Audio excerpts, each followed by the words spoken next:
সেই মা বোনেরা সামান্য একটা তেলা পোকা দেখলেই এক লাফে দূরে চলে যায়। একটা দেখলে ভয়ে রাত্রে ঘুমাতে পারে না। সেই মা সেই মেয়ে 10 মাস পেটে সন্তান রাখে।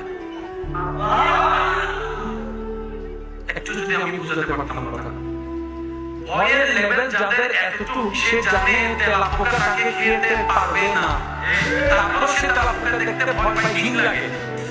সেই মা, আপনার মা, আমার মা, আমাদের মা, আমাদের সন্তানের মা 9-10 মাস কষ্ট সহ্য করে পেটের মধ্যে বাচ্চা রাখছে তো রাখছে, ঠিক মতো ঘুমাতে পারে নাই, ঠিক মতো বাথরুমে যেতে পারে নাই, ঠিক মতো গোসল করতে পারে নাই, ঠিক মতো খাইতে পারে নাই, খাবার ভালো ভালো খাবারও ঘ্রাণ লাগলে বমি চলে আসতো।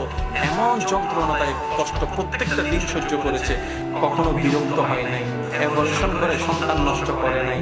আমাকে নষ্ট করে দেয় নাই আমার মা, আপনাকে নষ্ট করে নাই আপনার মা। শুধু তাই নয়, একটা হীরা ফুটবল খেলতে গিয়ে উল্টে গেলে হীরা বসাইতে যে কি কষ্ট, যাদের হচ্ছে তারা একটু আওয়াজ দেন না।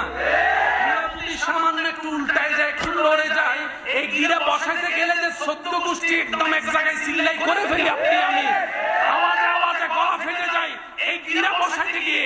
অথচ ডাক্তার বলে 206টা শরীরের হাড্ডির ভিতরে অনেকগুলো হাড্ডি একসাথে ভেঙে গেলে যে পরিমাণ ব্যথা, সন্তানকে দুনিয়ার আলো দেখাতে প্রত্যেকটা মা সেই ব্যথা সহ্য করে।